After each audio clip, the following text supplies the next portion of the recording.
Bab 4890, beri aku hadiah. Lantai ketujuh adalah padang bintang, tanpa napas dan makhluk hidup. Yang ada hanya seorang laki-laki berjubah dan memegang tongkat.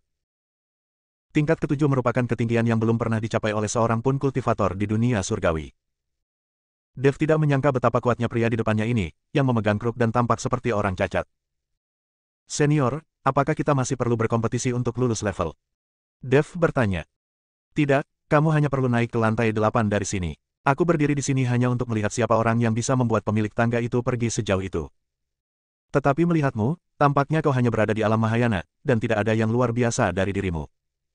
Pria itu bertanya dengan rasa ingin tahu. Senior, kemampuanku tidak seberapa, tetapi ada ahli di belakangku. Dewa emas yang seharusnya menaiki tangga ke surga pasti takut pada ahli di belakangku. Dev berkata dengan tenang. Mungkin kamu bisa naik sekarang. Pria itu minggir untuk membiarkan Dev dan yang lainnya naik ke lantai 8. Tepat ketika Dev membawa Ningxi dan Yuki ke lantai 8, mereka tiba-tiba berhenti. Pria itu sedikit terkejut, dan bertanya dengan ekspresi bingung di wajahnya, Tuan Dev, apakah ada hal lainnya? Senior, sepertinya Anda lupa sesuatu. Kata Dev. Lupa apa? Pria itu tampak bingung. Senior, sepertinya Anda lupa memberiku hadiah. Kata Dev. Hadiah. Pria itu tercengang. Senior, kalau bukan karena aku, kamu tidak akan bisa meninggalkan tangga ini dengan mudah, kan? Kata Dev. Pria. Ningxi dan Yuki menatap Dev, juga tidak bisa berkata apa-apa. Yang lain memohon untuk memanjat tangga untuk menjaga dan melepaskan air, sehingga mereka dapat mencapai tingkat berikutnya. Namun Dev bertindak sebaliknya dan langsung memeras penjaga tangga. Saya telah terjebak selama bertahun-tahun, jadi saya tidak punya banyak sumber daya. Pria itu mengeluarkan tas penyimpanan dan menyerahkannya kepada Dev. Dev menyimpannya tanpa melihat, dan naik ke lantai 8. Namun, saat Dev sampai di lantai 8, dia mendapati lantai 8 itu kacau balau, tidak ada dunia sama sekali, bahkan tidak ada penjaga. Apa yang sedang terjadi? Ningxi sedikit terkejut. Dev juga tak mengerti mengapa penjaga lantai 8 menghilang. Tepat ketika Dev dan yang lainnya bingung, sebuah tangga muncul dan membawa mereka ke lantai 9. Kita sudah melewati tingkat ke-8. Dev merasa sedikit kecewa. Bukankah tidak apa-apa jika tidak punya siapa-siapa? Kata Ningxi. Saya juga ingin meminta beberapa sumber daya kepada penjaga lantai 8. Kata Dev. Ningxi terdiam beberapa saat. Karena tidak ada seorang pun, Dev hanya bisa membawa Ningxi dan Yuki menuju lantai 9. Di lantai 9, cahaya lembut bersinar, membuat orang merasa sangat nyaman. Seorang anak laki-laki yang tampaknya masih remaja, mengenakan jubah kuning, diam-diam menunggu Dev dan yang lainnya. Dev memandang pemuda itu dan tahu bahwa orang di depannya tidak mungkin seorang anak kecil. Meskipun ia tampak seperti remaja, ia mungkin telah hidup selama ribuan tahun. Senior, saya ingin bertanya, di mana penjaga lantai 8? Dev bertanya pada pemuda itu. Dia melarikan diri karena dia takut Anda akan meminta sumber daya kepadanya. Kata anak laki-laki itu. Dev merasa malu ketika mendengar ini, tetapi dia masih menatap bocah itu dengan rasa ingin tahu dan bertanya, lalu mengapa kamu tidak lari? Jika aku melarikan diri, kamu tidak akan pernah bisa melewati tangga menuju surga, dan kamu tidak akan pernah bisa mencapai surga. Setelah pemuda itu selesai berbicara, seberkas cahaya putih lembut turun, kamu bisa mencapai surga melalui jalan ini, tetapi aku hanya bertanggung jawab untuk membimbingmu. Mengenai bahaya apa yang akan kamu hadapi di surga, aku tidak akan bertanggung jawab. Melihat seberkas cahaya putih itu, Ningxi sangat gembira, bisakah kita melakukannya juga? Tentu saja, kalian adalah teman Tuan Dev, jadi tentu saja kalian bisa melakukannya. Namun, jika kekuatan kalian mencapai surga, akan sulit bagi kalian untuk bertahan hidup. Anak laki-laki itu berkata jujur. Bab 4891, kakak, persetan dengannya. Tetapi Ningxi tidak mendengarkan, dan ada kilatan di matanya. Jika kita pergi ke surga, bisakah kita kembali? Dev bertanya. Aku tidak tahu apakah kau bisa kembali atau tidak. Itu tergantung pada kemampuanmu sendiri. Jika kau menjadi penguasa alam semesta, kau dapat menjelajahi alam semesta manapun. Jika kau menjadi dewa sejati di surga, kau dapat menjelajahi semua dunia sesuka hati. Jika kamu berada pada levelmu saat ini, akan sulit bagimu untuk bertahan hidup di surga, apalagi untuk kembali.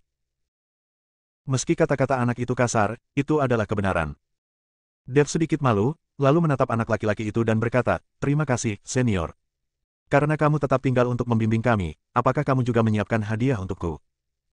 Jangan datang ke sini, aku tidak punya apa-apa. Tuan tidak pernah memberiku hal-hal yang baik. Setelah pemuda itu selesai berbicara, sosoknya menghilang seketika. Dia mungkin takut Dev akan terus meminta barang-barang itu. Melihat bocah lelaki itu menghilang, Dev tersenyum, lalu menatap cahaya putih yang menuntunnya ke jalan raya, dan mulai ragu-ragu. Dia tidak tahu apakah dia akan pergi ke surga sekarang, atau berkultivasi di dunia surgawi untuk suatu jangka waktu tertentu, lalu mengandalkan kekuatannya sendiri untuk mencapai alam kenaikan. Dev tidak tahu apakah dia bisa kembali jika dia pergi ke surga sekarang. Banyak dari mereka bahkan belum mengucapkan selamat tinggal. Terlebih lagi, Yuki belum ditemukan, dan Dev merasa tidak mau menemukannya. Tepat ketika Dev menatap cahaya putih dalam keadaan kesurupan, Ningxi mengedipkan mata pada Yuki. Yuki tiba-tiba menebas Dev dengan pedangnya. Pedang itu terbakar oleh api. Dev tidak punya waktu untuk bereaksi terhadap serangan pedang yang tiba-tiba ini. Dia tidak pernah menyangka dua orang yang berjalan di sepanjang jalan akan tiba-tiba menyerangnya. Engah. Sebuah luka dalam tertinggal di punggung Dev, darah mengucur deras dalam sekejap, dan dia terhuyung dan hampir jatuh ke tanah. Kakak Ning, apa yang sedang kamu lakukan? Dev menatap Ningxi, wajahnya penuh kebingungan. Dev, aku tidak akan membiarkanmu naik ke surga. Aku akan membunuhmu. Ningxi meraung, matanya dipenuhi amarah dan niat membunuh. Merasakan niat membunuh, Dev mengerutkan kening, apakah kamu Ningxi? Hahaha, iya, itu aku. Ningxi melepas minyak. Menatap wajah yang familiar itu, Dev tersenyum, sekalipun kau menyakitiku, kau tidak sebanding denganku. Dev, aku mungkin tidak bisa mengalahkanmu, tapi kakak perempuanku bisa. Selesai berbicara, Ningxi menatap Yuki dan berkata, kakak senior, persetan dengan dia. Yuki mengayunkan pedang ke arah Dev tanpa berkata apa-apa. Pupil mata Dev tiba-tiba mengecil, lalu dia memanggil pedang pembunuh naga, seketika melepaskan aura pedang yang mengerikan. Boom! Kekuatan pedang itu hancur, dan sosok Dev langsung terpental. Kekuatan Dev yang terluka telah sangat melemah saat ini. Melihat pemandangan ini, wajah Ningxi dipenuhi senyuman. Dia akhirnya menunggu hari ini. Kamu mencari kematian. Dev marah, dan tubuh emas itu perlahan menutupi seluruh tubuhnya, dan kekuatan spiritual yang mengerikan mengalir di tubuhnya. Yuki mengayunkan pedangnya lagi, tetapi kali ini, Dev setenang air. Dia memperhatikan pedang Yuki dengan tenang, kemudian pedang pembunuh naga di tangannya meledak mengeluarkan cahaya keemasan yang menyilaukan. Ditemani oleh raungan naga, seekor naga emas muncul di belakang Dev, lalu, terbungkus dalam cahaya pedang, menyerbu langsung ke arah Yuki. Cahaya pedang Yuki langsung padam, dan seluruh orang itu terlempar mundur. Dev benar, sekalipun mereka terluka, mereka tidak sebanding dengan kita. Pada saat Yuki terlempar mundur, Dev melompat maju dan pedang pembunuh naga di tangannya menebas. Mati. Sekalipun pihak lainnya adalah seorang wanita, Dev tidak dapat menahan diri saat ini. Tetapi tepat saat pedang pembunuh naga milik Dev hendak membelah Yuki menjadi dua, topeng di wajah Yuki tiba-tiba terlepas. Sebuah wajah yang sangat familiar bagi Dev muncul di depan matanya. Dev tertegun, dan pedang pembunuh naga di tangannya seketika berhenti. Bab 4892, Pergi ke Neraka. Apa maksudmu? Dev menatap Yuki dengan kaget, matanya penuh kebingungan dan keterkejutan. Engah. Tepat saat Dev menatap Yuki dengan kaget, pedang panjang di tangan Yuki telah menembus tubuh Dev. Melihat pedang panjang yang menusuk tubuhnya, Dev bingung, Yuki, mengapa ini terjadi? Dev menatap Yuki, tetapi tidak ada sedikit pun rasa menyalahkan di matanya. Yuki menatap Dev dengan alis sedikit mengernyit, ekspresinya jelas sedikit tidak wajar. Sikat. Yuki menghunus pedangnya dan menjauhkan diri dari Dev. Dev jatuh ke tanah, darah mengalir keluar seperti kolom air. Yuki, Dev berjuang untuk berdiri, tetapi ada api yang membakar di sekitar luka pedang di perutnya. Rasa sakit seperti ini membuatnya tidak mungkin berdiri. Ketika Ningxi melihat ini, dia tertawa terbahak-bahak, hahaha, Dev, aku tidak pernah menyangka kamu akan ada di sini hari ini. Kita akan ke surga sekarang, kau pergi ke neraka. Setelah Ningxi selesai berbicara, dia menarik Yuki ke arah cahaya putih penuntun. Yuki berbalik dan menatap Dev dengan ekspresi kesakitan di wajahnya. Adik, apakah orang ini mengenalku? Yuki bertanya. Kakak, kamu bahkan tidak mengenalnya. Dia orang jahat. Jika kamu membunuhnya, itu akan dianggap balas dendam untukku, adikmu. Ningxi menipu Yuki, dan kemudian mereka berdua berjalan menuju cahaya putih. Yuki.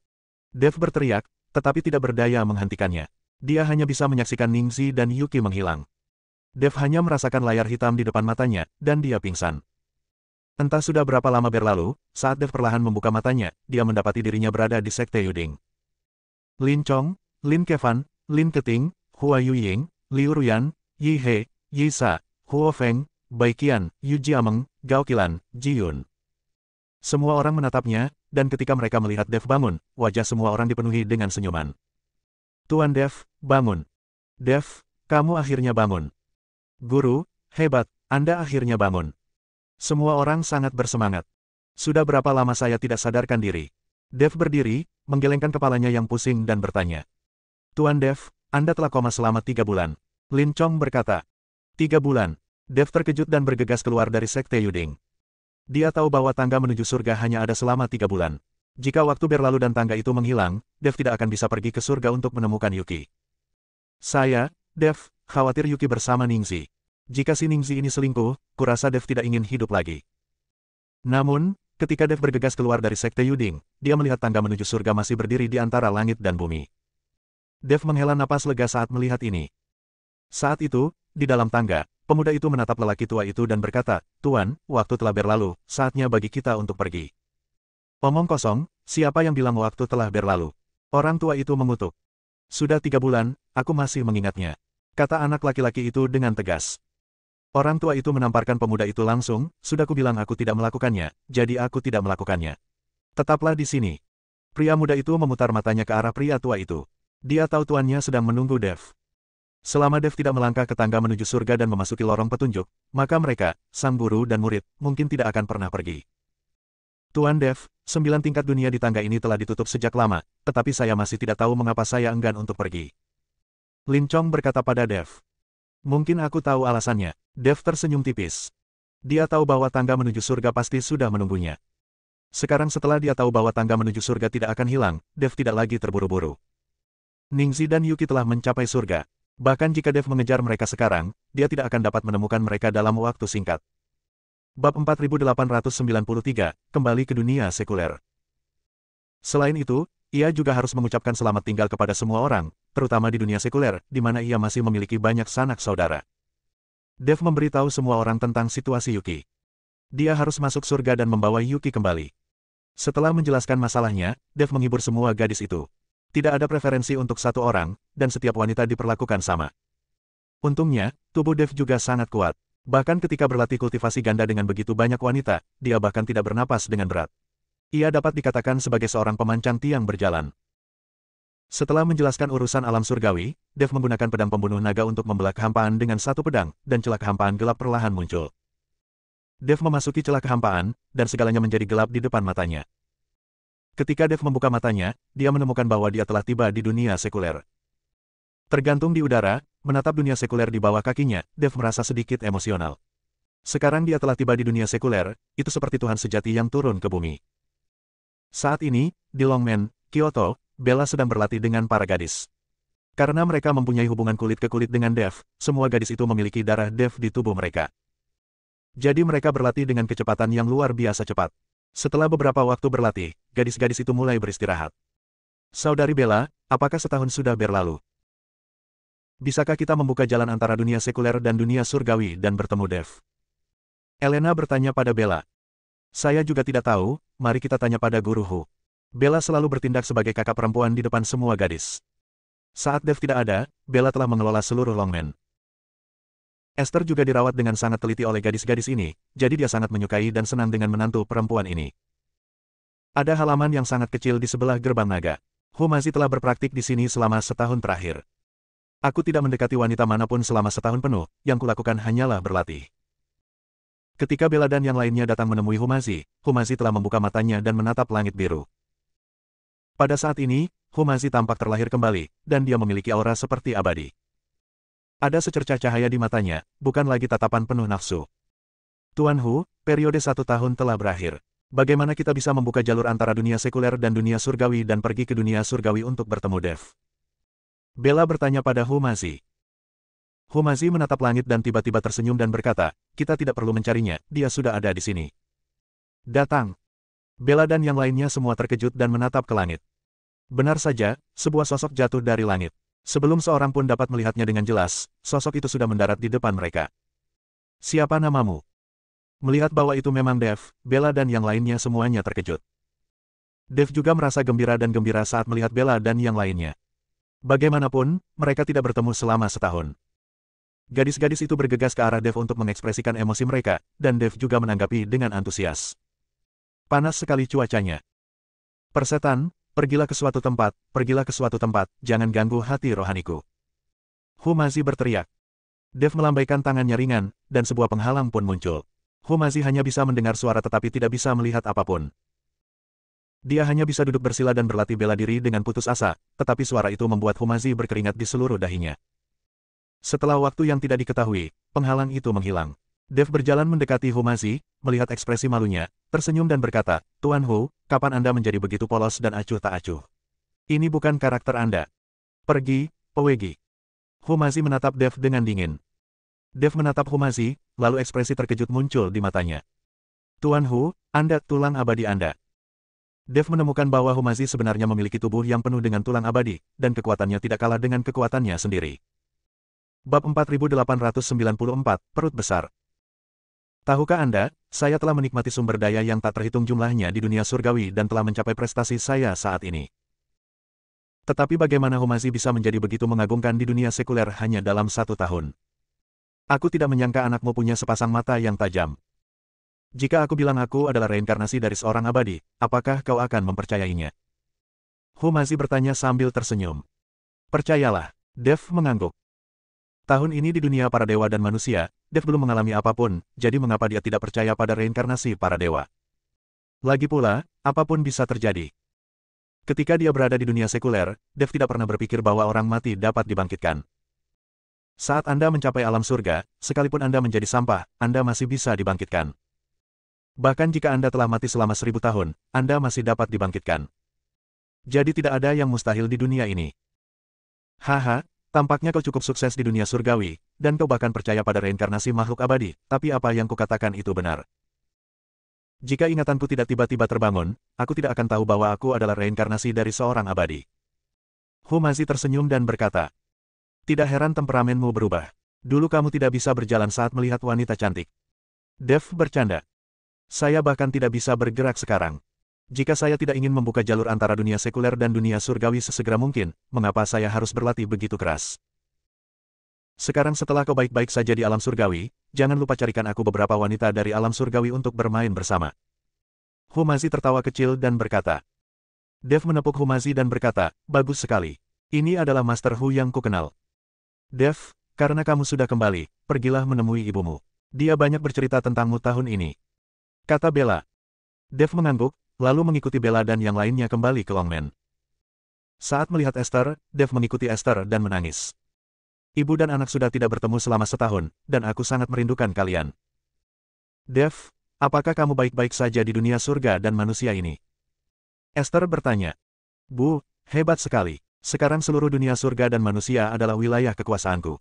Aku tak terkalahkan di seluruh dunia surga dan manusia," kata Dev. "Apakah kamu sedang membual?" Esther tertawa. "Memang benar, aku sekarang sudah menjadi veteran di dunia surga dan manusia, semua orang mendengarkan aku," Dev berkata dengan serius. "Dev, apakah kamu mencari seorang wanita di alam surga?" Elena memandang Dev dan bertanya. "Aku." Dev terdiam sesaat. "Elena, Dev sangat luar biasa, wajar saja jika dia menemukan 1 atau 2 wanita di alam surga. Kamu tidak bisa membiarkan Dev menderita di alam surga selama sisa tahun ini, kan?" Bella berbicara mewakili Dev saat ini. Dev memandang Bella dengan rasa terima kasih. Bella sungguh perhatian. "Wajar kalau ketemu 1 atau 2, tapi bagaimana kalau tidak ketemu 1 atau 2? Elena terus bertanya, "Dev, berapa banyak wanita yang kau temukan di alam surgawi?" Bella berhenti berbicara mewakili Dev dan menatap Dev. Dia juga ingin tahu berapa banyak wanita yang ditemukan Dev di alam surga. 1 atau 2, mungkin 20. Dev berkata dengan sedikit malu. "Apa, 10 atau 20? Semua gadis terkejut. "Saudari-saudari, aku khawatir Dev akan terdesak di alam surga tahun ini. Kita para saudari tidak boleh bersikap lemah lembut dan membiarkan dia melampaui kita. Seranglah bersamaku." Bella memimpin sebagai kakak perempuan tertua saat ini. Dev dengan cepat kewalahan menghadapi gadis-gadis itu, sementara Esther tertawa. Dev bertengkar dengan gadis-gadis itu selama beberapa hari, dan kemudian membawa Ellie ke Hongcheng untuk menemui Gu Wentian dan Juan. Namun, ketika Juan bertanya tentang Yuki, Dev tidak punya pilihan selain berbohong dan menutupinya. Setelah itu, Dev pergi ke desa Chenjia untuk mengunjungi ayahnya Edward dan Celine, yang telah membesarkannya selama lebih dari 20 tahun. Dev meninggalkan beberapa ramuan untuk orang tuanya. Lagi pula, mereka adalah orang biasa dan tidak bisa berlatih, jadi mereka tidak bisa membawa mereka ke dunia surga dan manusia. Hanya beberapa ramuan mujarab yang dapat ditinggalkan di dunia sekuler untuk memperpanjang hidup. Kemudian Dev menatap Lin Tianhu dan Chi Feng lagi. Keduanya telah menikah, dan Chi Feng tengah hamil besar. Bersambung.